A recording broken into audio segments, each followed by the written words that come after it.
Hi friends, ನಮಸ್ಕಾರ ಎಲ್ರಿಗೂ. Welcome back to my channel. ಹೇಗಿದ್ರೆ ಎಲ್ಲರೂ? ನಾನು ಚೆನ್ನಾಗಿದ್ದೀನಿ, ನೀವು ಚೆನ್ನಾಗಿದ್ದೀರಾ ಅಂತ ಅಂದ್ಕೊಂಡಿದ್ದೀನಿ. ನಾನು ಮಕ್ಕಳು ಮತ್ತು ನಮ್ಮಮ್ಮ ಇವತ್ತು ಎಲ್ಲೋ ಹೊರಗಡೆ ಹೋಗ್ತಾ ಇದ್ದೀವಿ. ಬಸ್ಸಲ್ಲಿ ಹೋಗ್ತಾ ಇರೋದು. ತುಂಬ ಬಿಸಿಲಿದೆ. ಮಧ್ಯಾಹ್ನ ಆಗೋಗ್ಬಿಟ್ಟಿತ್ತು ಹೊರಟಾಗ. ಎಲ್ಲಿಗೆ ಹೋಗ್ತಾ ಇರೋದು, ಏನಕ್ಕೆ ಹೋಗ್ತಾ ಇರೋದು ಅಂತ ಬನ್ನಿ ನನ್ನ ಜೊತೆಯಲ್ಲಿ ತೋರಿಸ್ತೀನಿ. ಈಗ ಆಲ್ರೆಡಿ ನಾವು ಮನೆಯಿಂದ ಹೊರಟು ಯಶವಂತಪುರದಲ್ಲಿ ಬಂದಿದ್ದೀವಿ. ಯಶವಂತಪುರದಿಂದ ಬಂದು ನನ್ನ ಮಕ್ಕಳದು ಕಾಟ ಅಲ್ಲಿಂದ ಶುರು ಆಯಿತು. ಎಲ್ಲಾದರೂ ಹೊರಟ್ವಿ ಅಂದರೆ ನನ್ನ ಚಿಕ್ಕ ಮಗಂಗೆ ಏನು ಕಾಣಿಸಿದ್ರು ಅದನ್ನು ಕೊಡಿಸ್ಬಿಡ್ಬೇಕು ಇವನಿಗೆ. ಅಲ್ಲಿ ಜ್ಯೂಸ್ ತೊಗೊಂಡ್ರೆ ಜ್ಯೂಸಿಗೆ 2 ರೂಪೀಸ್ ಎಕ್ಸ್ಟ್ರಾ. ಈ ಬಸ್ ಸ್ಟ್ಯಾಂಡ್ಗಳಲ್ಲಿ, ರೈಲ್ವೆ ಸ್ಟೇಷನ್ಗಳಲ್ಲಿ MRPಗಿಂತನೂ ಪ್ರೈಸಸ್ 1 or 2 ರೂಪೀಸ್, ಒಂದೊಂದು ಕಡೆ 5 ರೂಪೀಸೇ ಜಾಸ್ತಿ ಇಟ್ಟಿರ್ತಾರೆ. ನಾವಿಲ್ಲಿಂದ ಮೆಜೆಸ್ಟಿಕ್ಕಿಗೆ ಹೋಗಬೇಕು. ಮೆಜೆಸ್ಟಿಕ್ಕಿಗೆ ಹೋಗೋಕ್ಕೆ ಬಸ್ಸು ವೆಯ್ಟ್ ಮಾಡ್ತಾ ಇದ್ವಿ. ಫೈನಲಿ ಯಾವುದೋ ಒಂದು ಬಸ್ ಬಂತು. ಆ ಬಸ್ಸು ಫುಲ್ಲು ರಶ್ ಆಗಿಬಿಟ್ಟಿತ್ತು. ಬಸ್ ಹತ್ಕೊಂಡ್ವಿ. ನನಗೆ ಸೀಟ್ ಸಿಕ್ತು, ನಮ್ಮ ಅಮ್ಮಗೆ ಸೀಟ್ ಸಿಗಲಿಲ್ಲ. ಹೋಗ್ತಾ ಹೋಗ್ತಾ ಆಮೇಲೆ ಅವ್ರಿಗೂ ಸೀಟ್ ಸಿಕ್ತು. ಮಕ್ಕಳನ್ನ ಕರ್ಕೊಂಡು ಈ ಬಿಸಿಲಲ್ಲಿ ಟ್ರಾವೆಲ್ ಮಾಡೋದು ಅಂದರೆ ಸಿಕ್ಕಾಪಟ್ಟೆ ಹಿಂಸೆ. ಆದರೂ ನನಗೆ ಮಕ್ಕಳನ್ನ ಬಿಟ್ಟು ಹೋಗೋಕ್ಕೆ ಎಲ್ಲಿಗೂ ಇಷ್ಟ ಆಗಲ್ಲ. ನನಗೆ ಅವ್ರನ್ನ ಬಿಟ್ಟು ಹೋಗೋಕ್ಕೆ ಅವರು ನನ್ನ ಜೊತೆಯಲ್ಲೇ ಇರಬೇಕು. ಹೋದರೆ ಮೆಜೆಸ್ಟಿಕ್ಕಿಗೆ ಬಂದ್ವಿ. 2 ಬಸ್ ಹತ್ಕೊಂಡು ಯಶವಂತಪುರಕ್ಕೆ ಒಂದು ಬಸ್ಸು, ಯಶವಂತಪುರದಿಂದ ಇನ್ನೊಂದು ಬಸ್ಸು. ಲೇಟ್ ಆಗೋಯ್ತು ಸ್ವಲ್ಪ. ನಡ್ಕೊಂಡು ಹೋಗ್ತಾ ಇದ್ದೀವಿ, ನಡ್ಕೊಂಡೇ ಹೋಗ್ತೀವಿ. ಬಿಸಿಲೈತೆ ಸಿಕ್ಕಾಪಟ್ಟೆ. ಮಗನೇ ಬೇಗ ಬೇಗ. Majestic bus stand. ನಾವು ಇಲ್ಲಿಗೆ ಬಂದಿದ್ದ ರೀಸನ್ ಏನಪ್ಪ ಅಂದರೆ, ಒಂದು ಹರಕೆ ಇತ್ತು ದೇವರಿಗೆ. ಆ ಟೆಂಪಲ್ಗೆ ಹೋಗೋಕ್ಕೆ ಇಲ್ಲಿಂದ ವಾಕಬಲ್ ಡಿಸ್ಟೆನ್ಸ್ ಎಲ್ಲ ಇತ್ತು. ಆಟೋದಲ್ಲೂ ಹೋಗ್ಬೋದು, ನಾವು ನಡ್ಕೊಂಡೇ ಹೋದ್ವಿ. ಅದಕ್ಕೆ ಈ ಮಕ್ಕಳು ನೆಲ್ಲಿಗೆ ಕರ್ಕೊ ಬರಬಾರ್ದು ಅನ್ನೋದು. ಎತ್ಕೊ ಅಂತ ಎತ್ಕೊಂಡು ಹಿಂಸೆ ಕೊಡ್ತಾನೆ.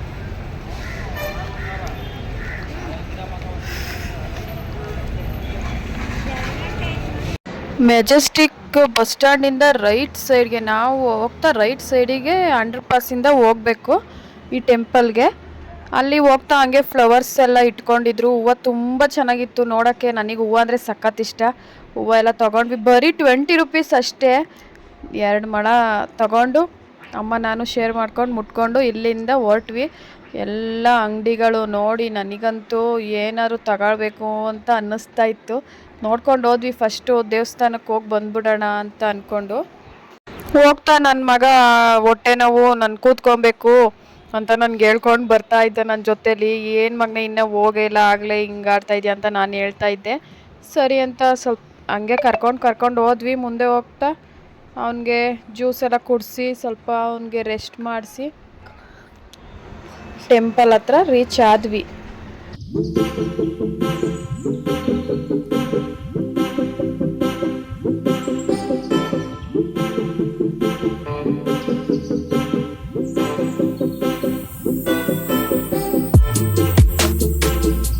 ನಾನು ಈ ಟೆಂಪಲ್ಗೆ ಬಂದು ತುಂಬ ದಿನ ಆಗಿತ್ತು. ಫೈನಲಿ ಎಷ್ಟೋ ದಿವಸ ಆದಮೇಲೆ ಬರೋಕ್ಕಾಯಿತು ಇಲ್ಲಿಗೆ. ಅವತ್ತು ಫ್ರೈಡೇ ಆಗಿರೋದ್ರಿಂದ ತುಂಬ ಜನ ಇದ್ದರು. ಫ್ರೈಡೇ ಮತ್ತು ಟ್ಯೂಸ್ಡೇ, ಸಂಡೇನೂ ತುಂಬ ಜನ ಇರ್ತಾರೆ ಅನಿಸುತ್ತೆ. ಜಾಸ್ತಿ ಶುಕ್ರವಾರದೊತ್ತೆ ಹೆಣ್ಣು ದೇವ್ರುಗಳಿಗೆ ತುಂಬ ಪ್ರಿಫರ್ ಮಾಡ್ತಾರೆ ಹೋಗೋಕ್ಕೆ. ನಾವು ಶುಕ್ರವಾರನೇ ಆಗ್ಬಿಟ್ಟಿತ್ತು ಹೋಗಿದ್ದ ದಿನ. ಸಿಕ್ಕಾಪಟ್ಟೆ ಜನ ಇದ್ದರು. ನನ್ನ ಮಕ್ಕಳನ್ನ ಎಳ್ಕೊಂಡು ಮೇಂಟೈನ್ ಮಾಡೋಕ್ಕೆ ಸ್ವಲ್ಪ ತುಂಬ ಹಿಂಸೆ ಆಗೋಯ್ತು. ನಾವು ಪೂಜೆ ಸಾಮಾನು ಏನೋ ಮನೆಯಿಂದ ತೊಗೊಂಡು ಹೋಗಿರಲಿಲ್ಲ. ಅಲ್ಲೇ ಪೂಜೆ ಸಾಮಾನು ಟೆಂಪಲ್ ಪಕ್ಕನೇ ಅಂಗಡಿ ಇತ್ತು ಒಂದು. ಅಲ್ಲೇ ಪೂಜೆ ಸಾಮಾನೆಲ್ಲ ತೊಗೊಂಡ್ವಿ. 100 ರೂಪೀಸ್ ತೊಗೊಂಡ್ರು. ಅದರಲ್ಲಿ ಹರಕೆಗೆ ಮೊಸರು, ಉಪ್ಪು ಈ ಥರದ್ದೆಲ್ಲ ಹಾಕಿ ಕೊಡ್ತಾರೆ. ನಾನು ಅಂದ್ಕೊಂಡೆ ಡೈರೆಕ್ಟ್ ಹಿಂಗೆ ಮಾಮೂಲಿಯಾಗಿ ಹೋಗ್ಬಿಡ್ಬೋದು ಅಂತ. ಇಲ್ಲ, ಅಲ್ಲೂ ಕ್ಯೂ ಸಿಸ್ಟಮ್ ಮಾಡಿಬಿಟ್ಟಿದ್ರು. 3 ಲೈನ್ ಬಿಡ್ತಾಯಿದ್ರು. ಸರಿ ಅಂತ ನಾವು ಲೈನಲ್ಲಿ ನಿಂತ್ಕೊಂಡ್ವಿ. ನಾವು ಲೈನಲ್ಲಿ ನಿಂತ್ಕೊಂಡ್ರೆ ನಾವು ನಿಂತಿದ್ದ ಲೈನೇ ಮೂವ್ ಆಗಲಿಲ್ಲ. ನಾವು ಬಂದಿರೋದು ಗ್ರಾಮ ದೇವತೆ ಅಣ್ಣಮ್ಮ ದೇವಿನ ನೋಡೋಕ್ಕೆ. ಅಣ್ಣಮ್ಮ ತಾಯಿ ದೇವಿಗೆ ಬರೋಕ್ಕೆ ರೀಸನ್ನೇ ನನ್ನ ಮಗನಿಗೆ ಅಮ್ಮ ಆಗ್ಬಿಟ್ಟಿತ್ತು. ಹರಕೆ ಮಾಡ್ಕೊಂಡಿದ್ವಿ, ಅದಕ್ಕೋಸ್ಕರ ಬಂದಿದ್ವಿ. ಅಣ್ಣಮ್ಮ ದೇವಿಗೆ 101 ಮಕ್ಕಳಂತೆ. ಇಲ್ಲಿ 101 ಮೆರವಣಿಗೆ ದೇವ್ರುಗಳಿದ್ದಾವೆ. ಬೇಕು ಅಂತ ಇಲ್ಲಿ ಮುಂಚಿತವಾಗಿ ಹೇಳಿರಬೇಕು ಅನಿಸುತ್ತೆ. ಅವರು ಎಲ್ಲ ಚೆನ್ನಾಗಿ ರೆಡಿ ಮಾಡಿ ಮನೆಗೆ ಕರ್ಕೊಂಡೋಗೋ ಟೈಮಲ್ಲಿ ಕಳಿಸ್ಕೊಡ್ತಾರೆ. ಎಷ್ಟು ಚೆನ್ನಾಗಿ ಅಲಂಕಾರ ಮಾಡಿದರು ಅಂದರೆ ನೋಡೋಕ್ಕೆ ತುಂಬ ಚೆನ್ನಾಗಿ ಕಾಣಿಸ್ತಾ ಇತ್ತು. ನಾನು ಹೋಗಿದ್ದ ದಿನ ಒಟ್ಟು 5 ದೇವ್ರುಗಳ್ನ ಮೆರವಣಿಗೆ ದೇವ್ರುಗಳ್ನ ಕರ್ಕೊಂಡೋದ್ರು. ಫ್ಯಾಮಿಲಿ ಅವರು ಎಲ್ಲ ಬಂದಿದ್ರು ಕರ್ಕೊಂಡೋಗಕ್ಕೆ. ನೋಡ್ತಾ ಇದ್ರೆ ಫುಲ್ಲು ಖುಷಿ ಆಗ್ತಾ ಇತ್ತು. ಅಣ್ಣಮ್ಮ ದೇವಿಗೆ ಇಷ್ಟವಾದ ಪ್ರಸಾದ ಅಂದರೆ ಮೊಸರನ್ನ. ಮೊಸರನ್ನ ಏನು ನಮಗೆ ಪ್ರಸಾದ ಮಾಡೋಕ್ಕೆ ತುಂಬ ಏನು ಖರ್ಚಾಗಲ್ಲ. ಮೊಸರು ಅನ್ನ ಮನೆಯಿಂದ ಮಾಡ್ಕೊಂಡೋದ್ರೆ ಸಾಕು. ಅಲ್ಲಿ ನಾವು ಸ್ವಲ್ಪ ತೊಗೊಂಡೋಗಿದ್ವಿ. ಬೇರೆಯವರೆಲ್ಲ ಕೊಡ್ತಾಯಿದ್ರು. ದೇವಸ್ಥಾನದಲ್ಲಿ ಯಾವುದೇ ರೀತಿಯಾದ ಪ್ರಸಾದ ಏನು ಕೊಡಲ್ಲ. ತೀರ್ಥ, ಮಾಮೂಲಿ ಹೂವು ಆ ಥರ ಕೊಡ್ತಾರೆ ಅಷ್ಟೇ. ನಮ್ಮ ಜನ ಹೆಂಗೆ ಅಂದರೆ ಯಾವುದೇ ಒಂದು ಸ್ಥಳಕ್ಕೆ ಹೋಗಲಿ ಈ ಥರ ನೂಕು ನುಗ್ಲು ಜಾಸ್ತಿ. ಲೈನಲ್ಲಿ ಹೋಗ್ತಾ ಇದ್ರೆ ತಳ್ಳೇ ಬಿಡ್ತಾಯಿದ್ರು. ಲೈನಲ್ಲಿ ನೀಟಾಗಿ ಹೋದರೆ ಆರಾಮಾಗಿ ದರ್ಶನ ಮಾಡ್ಕೋಬೋದು. ಏನು ಗಂಟೆಗಟ್ಲೆನೂ ಆಗಲ್ಲ. ಹಂಗಾಗಿ ತುಂಬ ಲೇಟ್ ಆಗೋಯ್ತು. ಈ ಥರ ದೇವ್ರು ಕರ್ಕೊಂಡು ಹೋಗಿ ಬಂದಿದ್ರಿಂದನೂ ಸ್ವಲ್ಪ ಲೇಟ್ ಆಯಿತು ದರ್ಶನ ಆಗೋಕ್ಕೆ. 1 ಅವರ್ ಮೇಲೆ ಆಯಿತು ನಮಗೆ ದರ್ಶನ ಆಗಿದ್ದು.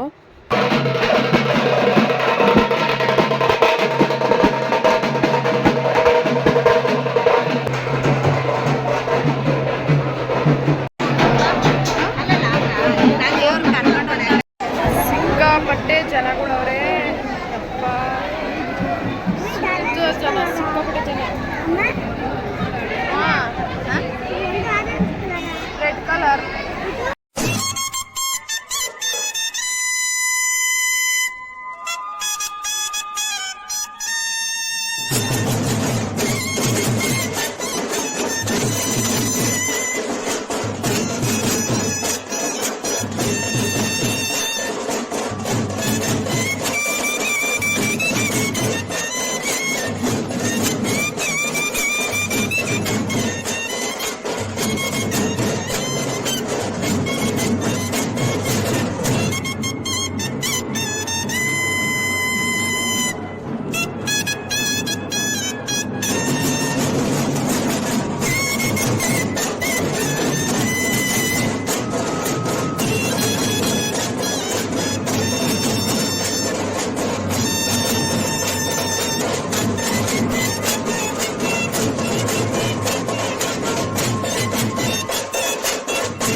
ಒಬ್ಳು ಪಾಪನ್ ಬೇರೆ ಎತ್ಕೊಂಡಿದ್ದೆ ನಾನು. ಅವಳು ಅಳ್ತಾ ಇದ್ಲು. ನಾನು ಎತ್ಕೊಂಡು ಸ್ವಲ್ಪ ಆಟ ಆಡಿಸಿ ನಗಿಸ್ತಾ ಇದ್ದೆ ಅವಳಿಗೆ. ಆದರೂ ಸಮಾಧಾನ ಆಗ್ತಿರ್ಲಿಲ್ಲ. ಸುಮ್ಮನೆ ಬಿಸಿಲಲ್ಲಿ ಸೆಕೆ ಹಿಂಸೆ ಮಕ್ಕಳಿಗೆ ಏನೂ ಮಾಡೋಕ್ಕಾಗಲ್ಲ. ನಮ್ಮ ಹರಕೆಗೋಸ್ಕರ ಮಕ್ಕಳನ್ನೆಲ್ಲ ಎಳ್ಕೊಂಡು ಹೋಗ್ಬಿಡ್ತೀವಿ.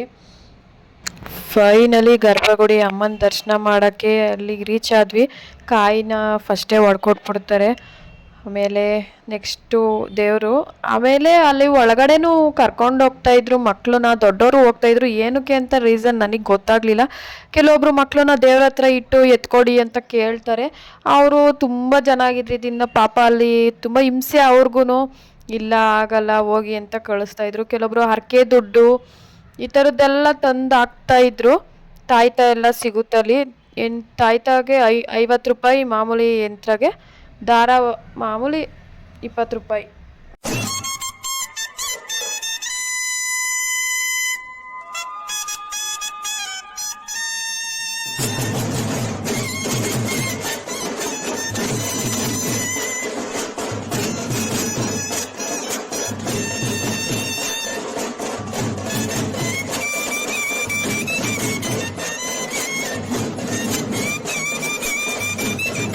ನಾನು ಅಲ್ಲಿ ನನ್ನ ಮಕ್ಕಳಿಗೆ ಯಂತ್ರ ಹಾಕ್ಸಿ ದಾರಗಳು ತಗೊಂಡೆ ಮನೆಗೆ. ದೇವ್ರ ಮೇಲೆ ನಂಬಿಕೆ ಇಲ್ಲದೆ ಇರೋರಿಗೆ ಇದ್ರ ಬಗ್ಗೆ ಎಲ್ಲ ನಂಬಿಕೆ ಇರಲ್ಲ. ಏನು ಸುಮ್ಮನೆ ಅಂದ್ಕೊಂಡಿರ್ತಾರೆ. ಆದರೆ ನನಗೆ ದೇವರು ಅಂದರೆ ತುಂಬ ಇಷ್ಟ. ಅದಕ್ಕೋಸ್ಕರ ನಾನು ಇದನ್ನೆಲ್ಲ ನಂಬ್ತೀನಿ.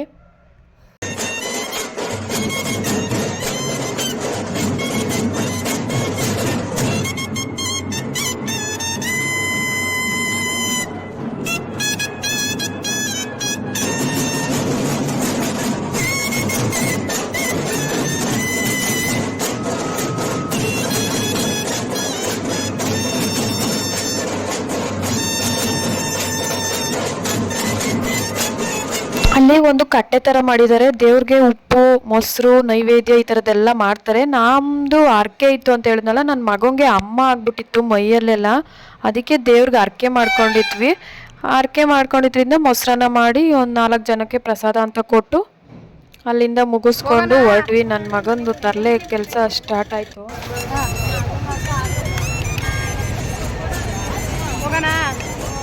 ನೋಡಿ ಕಟ್ಟು, ನಾನು ಅಷ್ಟೊತ್ತಿಗೆ ಬಂದ್ಬಿಟ್ಟಿದ್ದೆ, ಕಟ್ಟೋ ಅಷ್ಟೊತ್ತಿಗೆ ಮನೆಗೆ 3 ಹೊತ್ತು ಜಗಳ ಕಾಯ್ತಾರೆ. ಶೂ ಆಗ್ತಾವನೆ. ಏ ರಜತ, ಅಣ್ಣನ್ಗೆ ಹೊಡಿತೀಯ ಬೈತೀಯ ನೋಡಿ, ಶೂ ಆಗ್ತಾವನ ಅಣ್ಣ. ಯಾರಾದರೂ ಬಂದು ಹಾಕ್ತಾರ ಬೇರೆಯವ್ರು ನಿಂಗೆ? ಹೋಗೋಣ ನಡೀರಿ.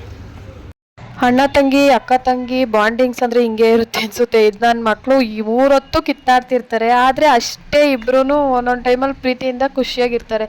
ಅಲ್ಲಿ ದೇವಸ್ಥಾನದ ಪಕ್ಕದಲ್ಲಿ ಒಂದು ಆಂಜನೇಯ ಟೆಂಪಲ್ ಇತ್ತು. ನಾನಂದರೂ ಅಪ್ಪಟ ಆಂಜನೇಯ ಭಕ್ತೆ. ನನಗೆ ಆಂಜನೇಯ ಅಂದರೆ ತುಂಬ ಇಷ್ಟ. ಏನೇ ಕಷ್ಟ ಬಂದರೂ ನಾನು ಆಂಜನೇಯನೇ ಕೇಳ್ಕೊಳ್ಳೋದು. ಬಾಗ್ಲಾಕಿದ್ರೂ ಬಿಡಲಿಲ್ಲ, ಹೋಗಿ ನಮಸ್ಕಾರ ಹಾಕ್ಕೊಂಡು ಬಂದೆ.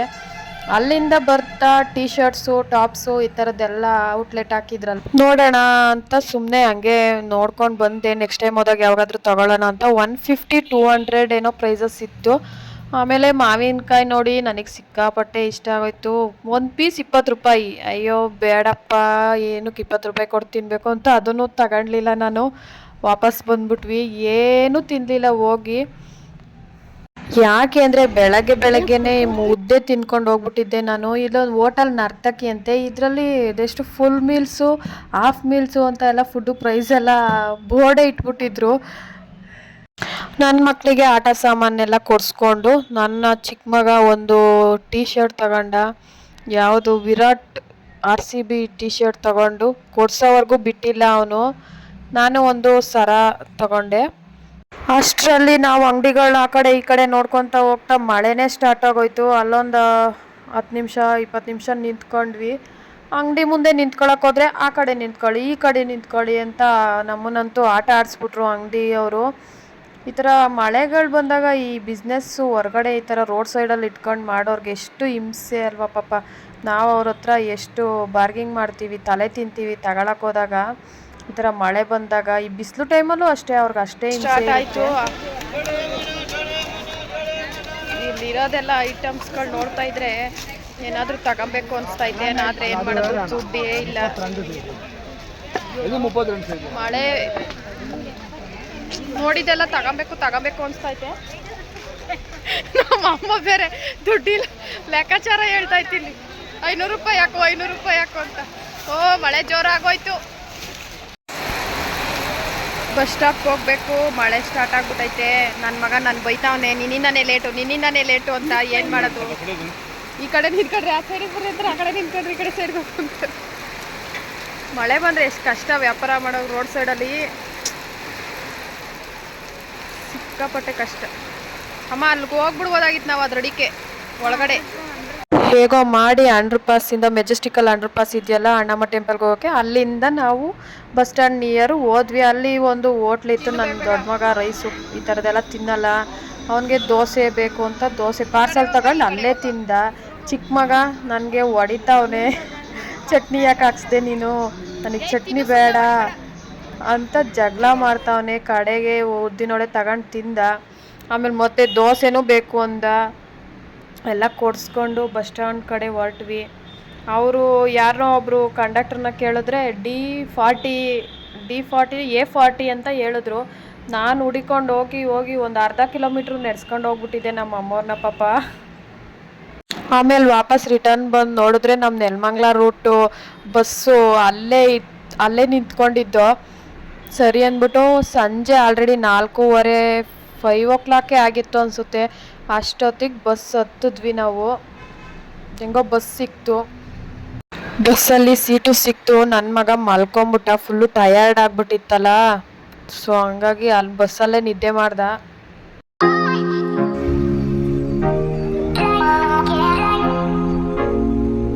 ಫೈನಲಿ 6 6:15 ಬಂದ್ವಿ. ಹೋಗ್ಬೇಕಾದ್ರೆ 2 ಬಸ್ಸಲ್ಲಿ ಹೋಗಿದ್ವಿ, ಬರಬೇಕಾದ್ರೆ ಥ್ರೂ ಬಸ್ಸೇ ಸಿಕ್ತು. ನಮ್ಮಮ್ಮ ನನ್ನ ದೊಡ್ಡ ಮಗ ಊರ ಕಡೆ ಹೋದ್ರು, ನಾನು ನನ್ನ ಚಿಕ್ಕ ಮಗ ಮಾತ್ರ ಮನೆಗೆ ಬಂದ್ವಿ.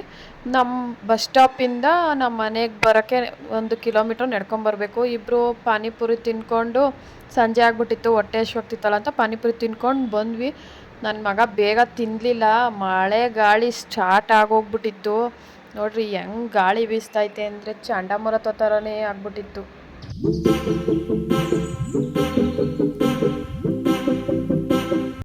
ನಾವಿಲ್ಲಿ ನಿಂತಿರೋ ಹತ್ರದಿಂದ ನಮ್ಮ ಮನೆಗೆ ಒಂದು ನಿಮಿಷದ ದಾರಿ, ಮಳೆಯಿಂದ ಹೋಗೋಕ್ಕೆ ಆಗಲಿಲ್ಲ. ಒಂದು 10-20 ನಿಮಿಷ. ಸರಿ ಮಳೆ ಎಲ್ಲ ನಿಲ್ಲೋವರೆಗೂ ಅಲ್ಲೇ ನಿಂತಿದ್ದು. ನಾವು ಮನೆಗೆ ರೀಚ್ ಆದ್ವಿ.